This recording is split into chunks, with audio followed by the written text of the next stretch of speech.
નમસ્કાર, આપ જોઈ રહ્યા છો નેશન પ્લસ ન્યૂઝ. હું છું આપની સાથે હેતલ ભગત. વડોદરામાં હરણી લેક ઝોન જેવી દુર્ઘટનાનું પુનરાવર્તન ન થાય તે માટે ટ્રાફિક પોલીસે વિવિધ ટીમો બનાવી એક ડ્રાઈવ યોજી હતી, જેમાં ક્ષમતા કરતાં વધારે વિદ્યાર્થીઓ બેસાડ્યા હોય તેવા 33 વાહનો ટ્રાફિક પોલીસ દ્વારા ડિટેન કરી તેના ચાલકો સામે કાયદેસરની કાર્યવાહી હાથ ધરી છે.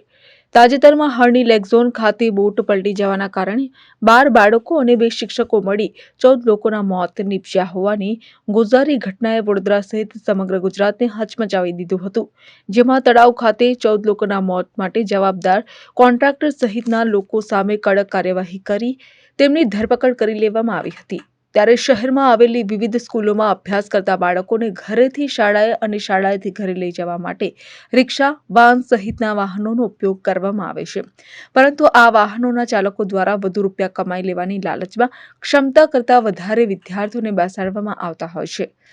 ત્યારે ફરીવાર વડોદરા શહેરમાં હરણી બોટ કાંડ જેવી દુર્ઘટનાનું સ્કૂલની વર્ધી મારતા વાહનો દ્વારા પુનરાવર્તન ન થાય તે માટે ટ્રાફિક પોલીસ દ્વારા આવા વાહનના ચાલકો સામે લાલ આંખ કરી છે. પૂર્વ અને પશ્ચિમ ઝોનમાંથી ટ્રાફિક પોલીસની 10 થી 12 ટીમો દ્વારા ઘેટા બકરાની જેમ વિદ્યાર્થીઓ ભરતા વાહન ચાલકો સામે એક ડ્રાઈવ શરૂ કરાઈ હતી, જેમાં સ્કૂલ વર્ધી માતા રિક્ષા અને વાન સહિત 33 જેટલા વાહનો ટ્રાફિક પોલીસ દ્વારા ડિટેન કરવામાં આવ્યા છે. રિક્ષા અને વાન સહિતના વાહનના ચાલકો સામે પણ કાયદેસરની કાર્યવાહી હાથ ધરવામાં આવી છે. Bureau report, nation plus news, Vadodara.